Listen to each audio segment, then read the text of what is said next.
পঞ্চায়েত ভোটে নিজের গড়ে নেই অনুব্রত মণ্ডল, তা সত্ত্বেও অনুব্রতহীন বীরভূমে দাপট দেখিয়েছে তৃণমূল কংগ্রেস। জেলা পরিষদের 51টি আসনের মধ্যে 51টি ঘাসফুল শিবিরের দখলে। তিহারে বসেই সে খবর পৌঁছে গিয়েছে দৌর্দণ্ড প্রতাপ নেতার কাছে, আর তাতেই উচ্ছ্বসিত কেষ্ট। বীরভূমে সবুজ ঝড়ের দিনেও তিহারে রয়েছেন অনুব্রত মণ্ডল।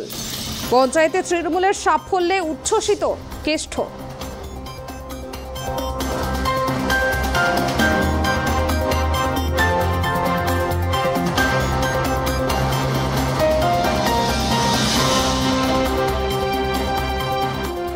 পঞ্চায়েত ভোটে নিজের গড়ে নেই অনুব্রত মণ্ডল, এবং তা সত্ত্বেও কিন্তু অনুব্রতহীন বীরভূমে দাপট দেখিয়েছে তৃণমূল কংগ্রেস। জেলা পরিষদের 52টি আসনের মধ্যে 51টি কিন্তু ঘাসফুল শিবির দখল করে নিয়েছে। আমরা এই বিষয়ে বিস্তারিত জানবো। এই মুহূর্তে আমার সঙ্গে লাইভ জুড়েছেন নিউজ ডেস্ক থেকে ট্রাইব টিভির প্রতিনিধি গৌতম পাল।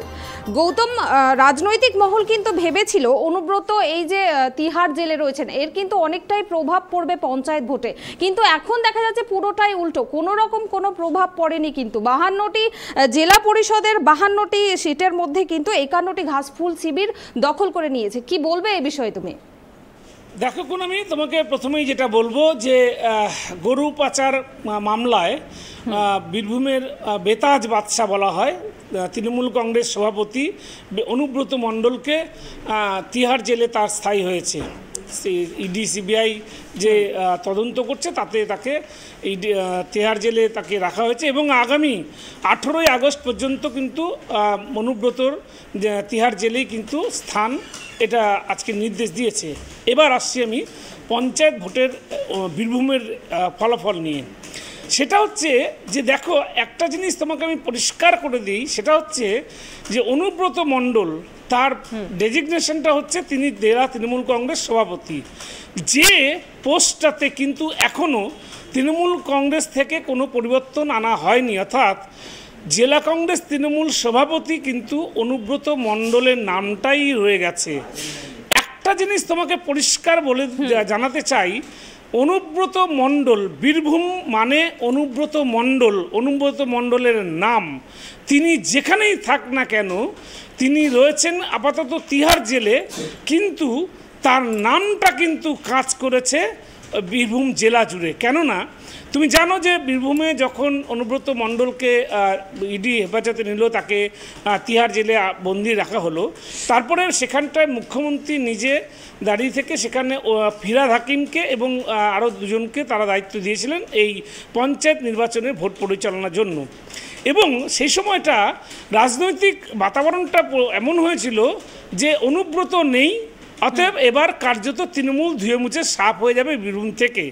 কিন্তু আমরা দেখলাম যে অনুব্রত নেই, অনুব্রতহীন বীরভূম, অনুব্রতহীন কেষ্টহীন বীরভূম আবার কেষ্টতেই ফিরল। অর্থাৎ কেষ্টহীন বীরভূম, কিন্তু বীরভূমের মানুষ কেষ্টকে কিন্তু অর্থাৎ অনুব্রত মণ্ডলকে তাদের মনের মধ্যেই রেখে দিয়েছিলেন। এটা কিন্তু স্পষ্ট একটা বার্তা গেল।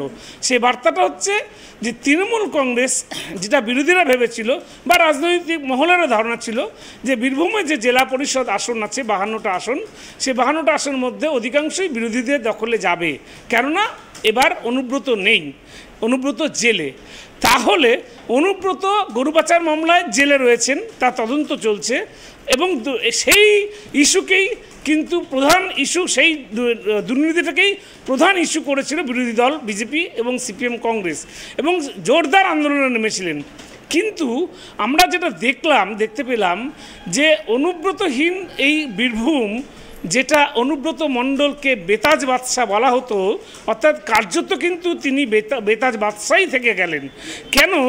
অনুব্রত মণ্ডল বিগত 15 বছর 20 বছর ধরে যে সংগঠনটাকে তিনি তৈরি করেছিলেন, এবং তারই অনুগামীরা যারা আজকে এখানটায় কাজ করছেন, তারা কিন্তু মনের মধ্যে, হৃদয়ের মধ্যে অনুব্রতকে রেখেই কিন্তু কাজ করেছিলেন। শুধু তাই নয়, আমরা এটাও দেখলাম যে ভোটের যে ব্যালট বাক্স, সেই ব্যালট বাক্সও কিন্তু অনুব্রতর ছাপ পড়লো। কীরকম অনুব্রতর ছাপ পড়লো তোমাকে বলছি, যে শাসক দল তৃণমূল কংগ্রেস, এটাও তারা নিজেরাও কিন্তু কিছুটা আতঙ্কিত ছিল যে অনুব্রত নেই, ভোটের প্রভাব পড়বে, বিরোধীরা থাবা মারবে। কিন্তু বীরভূমের মানুষ তারা কিন্তু অনুব্রত মণ্ডলকেই কিন্তু তাদের মনের মধ্যে রেখে দিয়েছিলেন, হৃদয়ের মধ্যে রেখে দিয়েছিলেন। ফলে কিন্তু সেই ফলটাই হলো যে ফলটা তৃণমূল কংগ্রেস অনুব্রত থাকতে হয়েছিল, যে ফলটা অনুব্রত উপস্থিত থাকতে হয়েছিল, সেই ফলটাই কিন্তু থেকে গেল অনুব্রত ছাড়া। অর্থাৎ 52টা জেলা পরিষদ আসনের মধ্যে 51টাই তৃণমূল কংগ্রেস দখল করলো।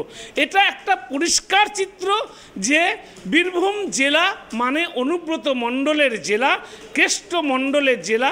তুমি বারবার করে একটা জিনিস খেয়াল করবে যে যখন অনুব্রত মণ্ডলকে ইডি নিয়ে গেল এবং তাকে গ্রেপ্তার করা হলো, তখন কিন্তু তৃণমূল শীর্ষ নেতৃত্ব বারবার বলছিল যে বীরভূমের বাঘ ফিরে আসবেই, অর্থাৎ বীরভূমের বাঘ ফিরে আসবে, অর্থাৎ অনুব্রত আবার ফিরে আসবেই।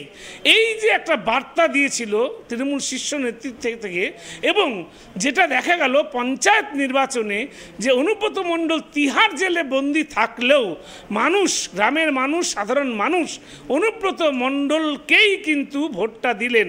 কেননা এক কথায় তোমাকে বলি যে বীরভূম জেলা মানেই হচ্ছে অনুব্রত মণ্ডলের জেলা। একদম একজন জেলা তৃণমূল কংগ্রেস সভাপতি যিনি তিলে তিলে এই সংগঠনটাকে, তৃণমূল কংগ্রেসের সংগঠনটাকে গোটা বীরভূম জুড়ে তুলে ধরেছিলেন। এবং যেখানে শতাব্দী রায় সাংসদ, যেখানে অন্যান্যরা বিধায়ক, সেই তৃণমূল অনুব্রত মণ্ডল কিন্তু কোনো বিধায়ক নয়, কিছুই নয়, কিন্তু ভোট পরিচালনা থেকে সংগঠন পরিচালনা ছিল তারই হাতে, তার হাতেই সব কিছু ছিল।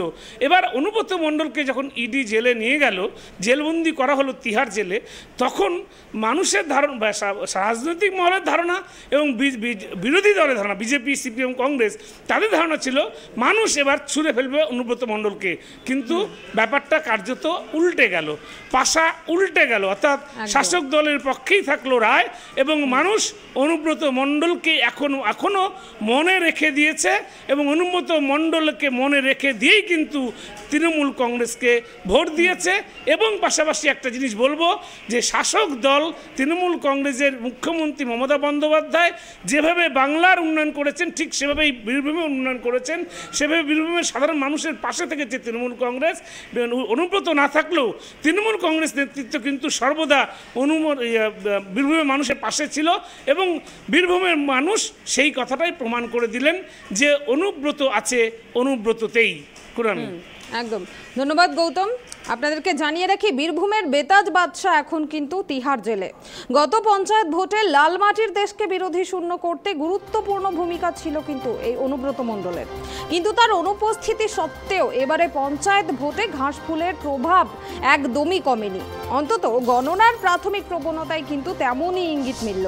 কেষ্টহীন রাঙামাটিতে কতটা প্রভাব ফেলতে পারবে বিরোধীরা, এরকম একটা প্রশ্ন কিন্তু অনেকদিন ধরেই ঘুরপাক খাচ্ছিল রাজনৈতিক মহলে। এবং বীরভূমের বেতাজ বাদশাহ তিহারে রয়েছে তৃণমূলের নেতারা বলেন তিনি নাকি বীরভূমের বাঘ। তবে এবারের পঞ্চায়েতে কার্যত অভিভাবকহীন তৃণমূল এক কথায় বলা যেতে পারে। 2018 সালের পঞ্চায়েত নির্বাচনে নজিরবিহীনভাবে ওই এলাকায় জয় পেয়েছিল তৃণমূল। দক্ষ সংগঠক কেষ্টর ওপর বারবারই ভরসা রেখেছেন তৃণমূল নেত্রী মমতা বন্দ্যোপাধ্যায় এবং নিজের ক্যারিশমা ও সংগঠনকে হাতিয়ার করে বারবারই দিদির চোখে নিজের স্কোর বাড়িয়ে রেখেছিলেন কিন্তু এই অনুব্রত মণ্ডল। কিন্তু তার উপস্থিতিতে রাঙামাটিতে হুল ফোটাতে মরিয়া বিজেপি, কিন্তু তাতে বাধা হয়ে দাঁড়াচ্ছে অন্তর্দ্বন্দ্ব। শাসক দলের গোষ্ঠীকন্দল রয়েছে নানুর, খয়রাসোল, ময়ূরেশ্বর, দুবরাজপুর সহ একাধিক এলাকায়। এই পরিস্থিতিতে যুযুধান প্রতিপক্ষকে পিছনে রাখতে বীরভূমের শাসক শিবির কোন স্ট্র্যাটেজি নেই সেটাই কিন্তু দেখার ছিল। রাজ্য নির্বাচন কমিশনের দেওয়া তথ্য অনুযায়ী গ্রাম পঞ্চায়েতে বিনা প্রতিদ্বন্দ্বিতায় জেতা সবচেয়ে বেশি আসন রয়েছে কিন্তু এই বীরভূম জেলাতেই। এবারের নির্বাচনে বীরভূমের তৃণমূল কাছে প্রেস্টিজ ফাইট ছিল। যুযুধান প্রতিপক্ষ চাইছিল যে বীরভূমে নিজের পায়ের তলায় নিজের মাটি শক্ত করতে।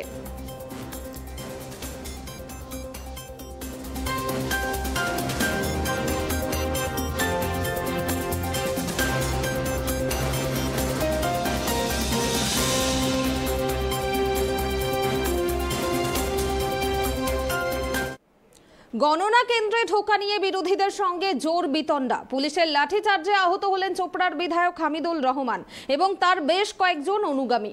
হামিদুলের ঘনিষ্ঠরা বলেছেন, মারের চোটে শরীরের একাধিক অংশে চোট পেয়েছেন বিধায়ক। মঙ্গলবার গভীর রাতে রক্তাক্ত অবস্থায় তাকে ইসলামপুর মহকুমা হাসপাতালে নিয়ে যাওয়া হয়েছে।